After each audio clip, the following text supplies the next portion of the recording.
This is Cruise Radio. I cruise a lot and I always sail with travel insurance. You should too. Get a free quote today at tripinsurance.com. Here we go. Broadcasting from the tripinsurance.com studios in Jacksonville, Florida. This is Cruise Radio. Last October, Nick and his wife took a 7-night cruise on Carnival Vista out of Texas. It was a Western Caribbean sailing, and Nick joins us on the line. How you doing, my friend? Doing great. Good afternoon, Doug. Great to talk to you and excited to talk about this sailing on Carnival Vista. Now, let's take a step back before we get to the ship. You're in Austin, Texas. You made your way down to Galveston. What were your pre-cruise thoughts? Like, what made you want to take this one? Well, as a young man, I was a big, I wanted to be a very sophisticated guy. And there was a very sophisticated book that came out about how awful cruising was. And I just thought, man, cruising is just not for me. But my daughter's scout leader just talked to us for years and years about how cruising was the best vacation value in the world. And after years and years, she finally talked all of the scouts into going on a cruise together. And that was what sold me. I am one of those people who is just sold on a cruise value vacation.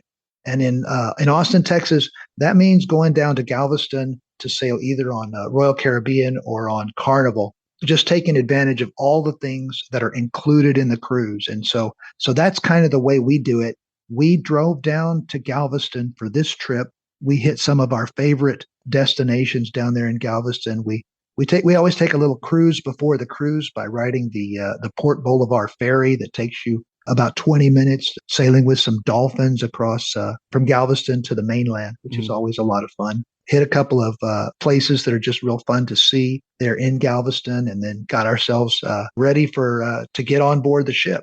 Already an awesome start to the cruise. So let's talk about getting on the ship. You make your way to the cruise port to get on Carnival Vista. How was the embark process?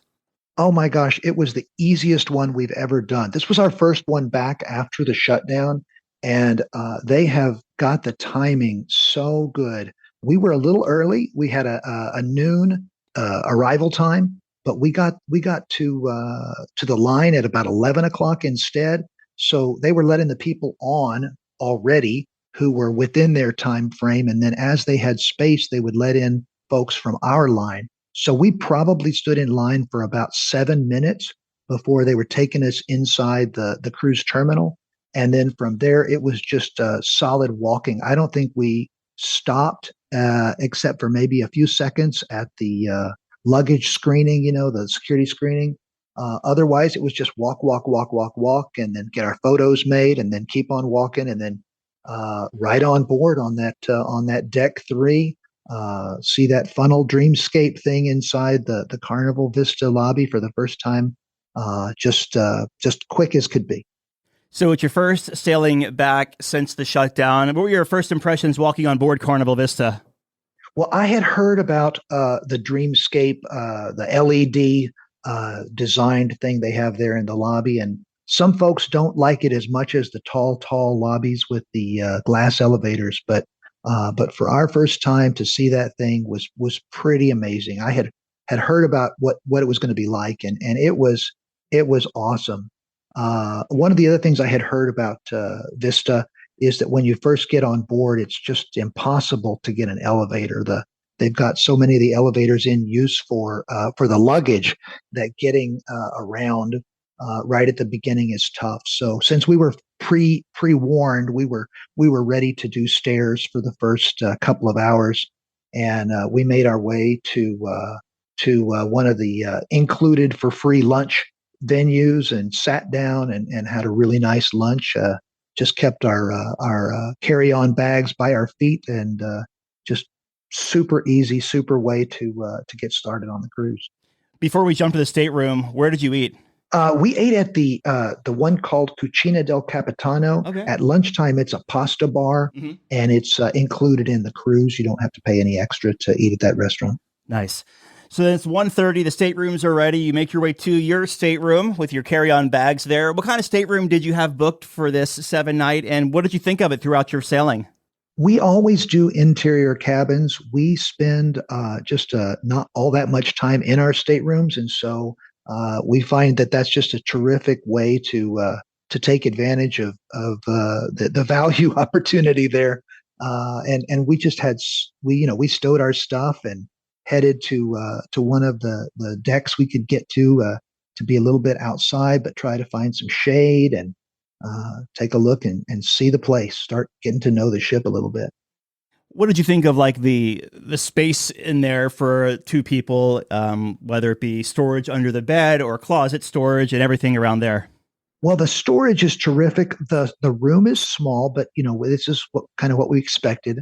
We found the bathroom to be just like every other Carnival bathroom that we've been to. Nothing fancy or special there. The old shower curtain that you have to make sure it doesn't grab you in unexpected places. But other than that, it was just terrific.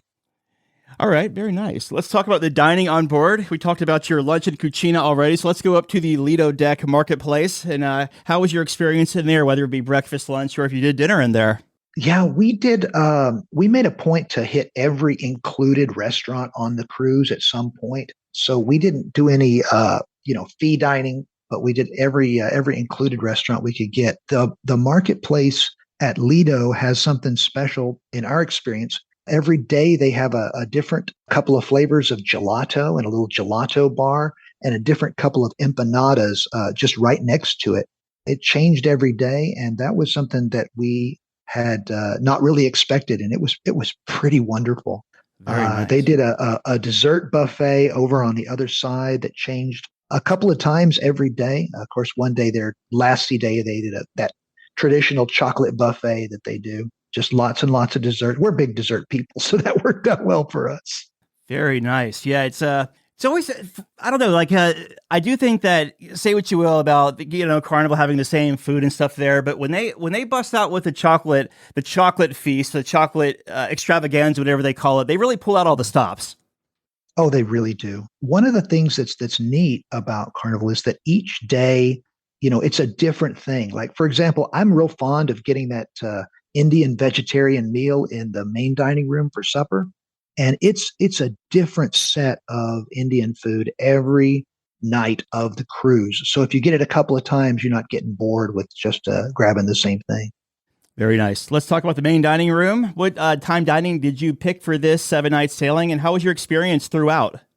Well, this was our first time to get the your time dining. We've always done set dining time before, and I did not realize that we could do a shared table.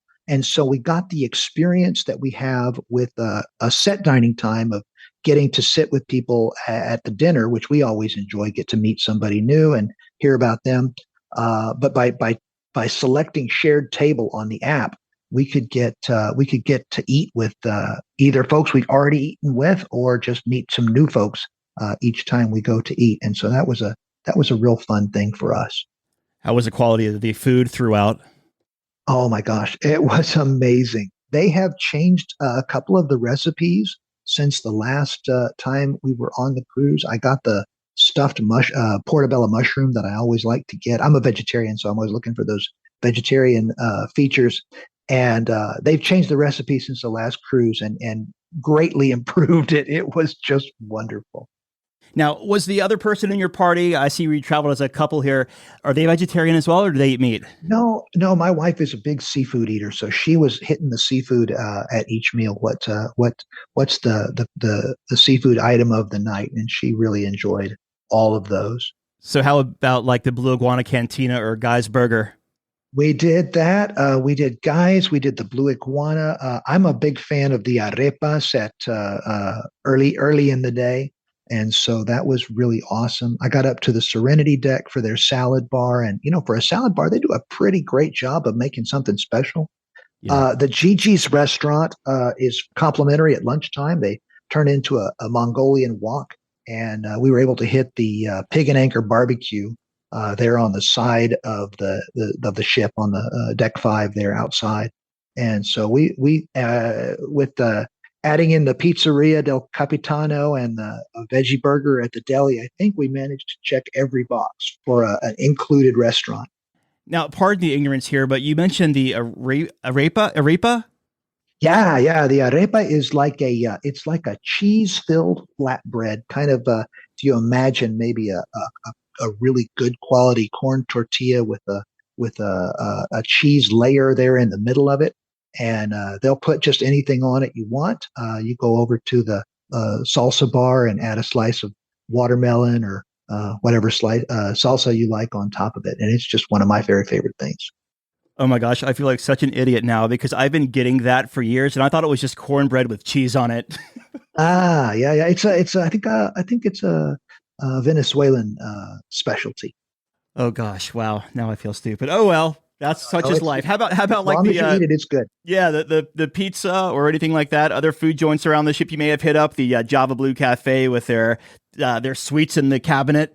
Yeah, everything was terrific. The pizza was great. We're big fans of going over to tea time. So we got the tea every time we had a sea day. The big secret there of the tea time is you don't have to buy the special tea. You can just have regular tea, but you do have to sit through the commercial for the special tea at least twice before they'll bring the regular old Lipton tea bags around. But all of the sweets are terrific, and all of the I may have mentioned that we are just so fond of desserts. I didn't realize there was a big, I've never been to a tea time on any cruise ship, or actually, I guess in my life, but I didn't realize there was like a little hard sell before the tea bags come. Just a little bit of one. Yes, the waiter captain was saying that he was required to read the little thing before he could serve us the regular tea. And we said, well, that's no problem. We're happy to listen to it. And then we'll have the tea when you're done. Right. Well, that's fair. How about the entertainment on this 7-night cruise? What'd you think? We had such a great time. You know, I have heard a criticism of the big shows, the production shows, that they don't use live music anymore. But at least 3 of the nights, they had a live band playing. They had the rock band doing kind of a concert night one night. And then when they did the rock dance show, they had the same rock band playing. And then they did the Amor Cubano show with the Latin band playing live. So that was a real happy surprise. Really enjoyed that very much. We were big fans of the trivia course, hitting that all the time. And while we don't usually do anything that you actually have to pay for additionally on the cruise, we made one exception this year. We went on the brewery tour, which is amazing. The Vista has that brewery at sea.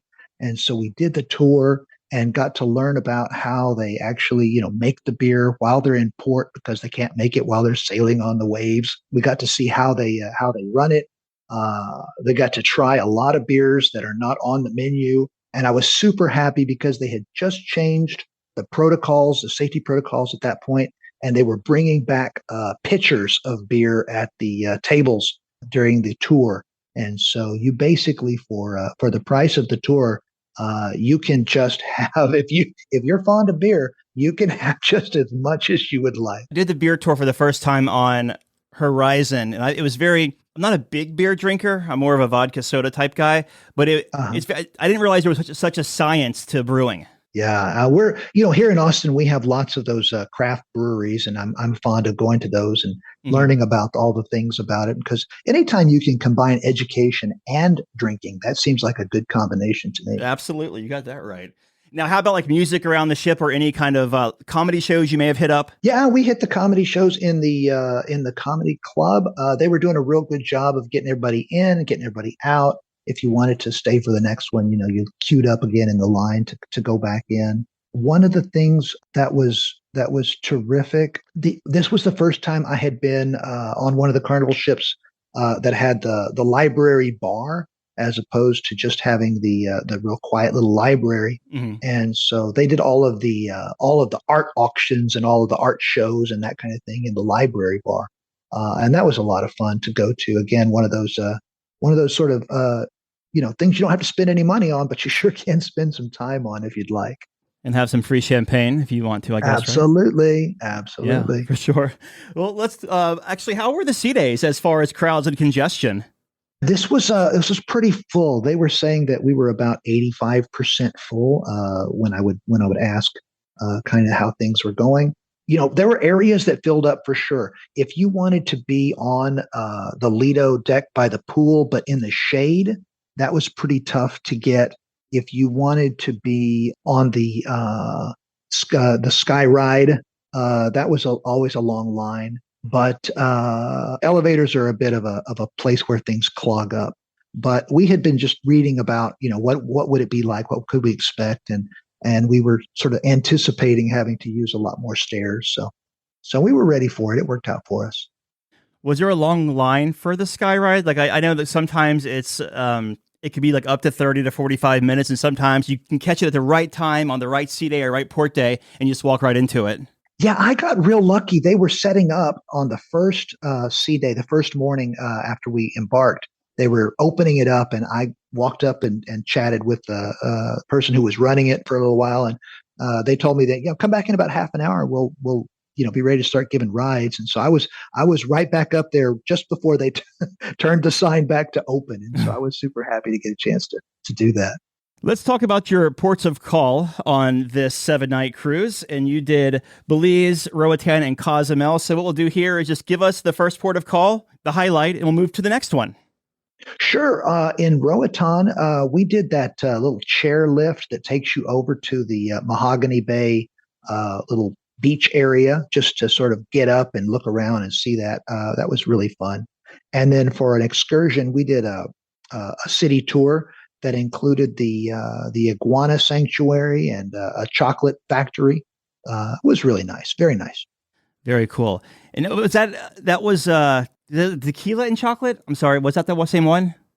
Yeah. It included a tequila stop. That's correct. Yeah, and a rum cake, I think, in Roatan. But that's the Mahogany Bay, right? The Carnival developed port? Yes, okay. Absolutely. Gotcha. And then the next port of call? Next, we did Belize. Again, we did a little city tour excursion. The guide shared with us a lot about what had been happening in Belize during the shutdown period. Belize being an English-speaking country, Belize just sort of switched over from we're all here for tourists to we're all here for telephone tech support. Everybody with a cell phone had a job because they could be somebody making all those phone calls. So all those phone calls you got back in 2020, a bunch of them were coming from Belize. I did not know that. Oh, wow. Yeah, I didn't know that either. And then your final port was Cozumel? Yeah, this was the first time we went over to the San Gervasio Park there on Cozumel. It's the only Mayan ruins that are actually, original to the island of Cozumel. And so we had a walking tour of the park and learned a lot of Mayan history of the island. So that was pretty neat. Very nice. I also included the tequila tasting and a lovely lunch and all those things. That's like their big, I love when you go to Mexico, it's their big selling point. Who wants tequila? It's like everybody. Yes. Really gets, sparks people's enthusiasm when they start throwing around who wants tequila. So you make your way back to Texas. How was debark? Debark was super easy. We decided to self-assist. So we just left our rooms when they asked us to, thanked our cabin steward, and headed to breakfast and got a nice place to sit and eat breakfast, had a leisurely breakfast until it was not too big a crowd to get out the ship, and then just made our way on out back to the parking and headed home. How far is it to Houston, or rather Austin, from where the cruise port is? It's a 4-hour drive. If you hit Houston traffic, that adds to your time. But in some years we've done it. Sometimes we've done it where we just drive down the morning of and drive back. Other times we'll stay a night in Galveston. There's always so much stuff to do in Galveston that I'm always tempted to stay that night. Sure. And if you stay the night in Galveston, you can include the whole vacation on your trip insurance. And our friends at tripinsurance.com certainly helped us have a sail with some easier minds about what might happen on a cruise just after our first trip back after the shutdown. Yeah, definitely. He's Dan is full of knowledge for sure. The question though, do you normally stay at the same hotel when you go to Galveston, or do you pick the different ones? We do. We like there's a Residence Inn in Texas City that's just across the bridge from the island of Galveston, and you just it's a much less expensive than staying on the island. So that's what we always do. Sleep and a little breakfast, and then head over in the morning. There you go. Any first time tips to offer anyone sailing Carnival Vista? Yeah, absolutely. The auditorium is really small for such a big ship. So if you want to see a show, go ahead and go to the bingo before the show, sit through the bingo, and you'll have your good seats. it's really worth it to go ahead and look at some deck plans and look at some reviews and kind of know what to expect from a new ship. This was our first time on Vista. The big negative that we had read about Vista was that the smoke smell goes all over the ship, and that sometimes if they're having plumbing issues, you catch smells all over the ship. Since we were kind of ready for that, had looked at the deck plans, we kind of knew which areas to avoid if we were worried about smoke. My wife's kind of bothered by it more than me, but there are ways to get around the casino without going through the smoke, so that helps a whole lot. And with the smoke, though, did you actually encounter any places where it did smell like smoke outside of the casino? Oh yeah, the lobby fills up. That 3-story lobby is just right off the casino, and there will be times where it just fills up with the smell of smoke pretty strong. Gotcha. So kind of got to watch out for that. Did you get Wi-Fi by chance on the sailing? We did. We got the social package, which is sort of the lowest cost package, just to make sure we could stay in touch with family and friends at home. It worked out real well. We were able to use the apps that we were trying to use on it without any trouble. Looking back, what was the biggest highlight of this 7-night cruise? We were so lucky. We did not know we would get Savannah Mitchell as the cruise director. She was just spectacular. I believe I read that she's now on Carnival Splendor, but she just made a lot of things really fun. We did a lot of research before, which really paid off. Knowing where to be and where to try to stay away from helped us to fit the vacation we wanted to have into the ship as it is, instead of as we sort of hoped it might be, kind of a thing. Very nice. And your final thoughts of Carnival Vista? Well, this was the biggest ship we've ever been on. It was the XL class, and so now, of course, we're super eager to try that brand new class with the Mardi Gras and the celebration and these new ships that are coming out. Each time we've sailed, we've kind of gotten on a bigger and bigger ship, and so I think we may continue that pattern. More bells and whistles are certainly appealing. Like we have the Carnival Elation here in Jacksonville, and then just getting off Carnival Celebration last month and Elation a few months prior, totally night and day. Yeah. Very good. We've been talking with Nick about his 7-night cruise. Great talking to you, my friend, and thank you so much for the kind words. Thank you, sir. Appreciate you so very much. Keep it up. Just back from a cruise? Let's talk about it. Email Doug at cruiseradio.net.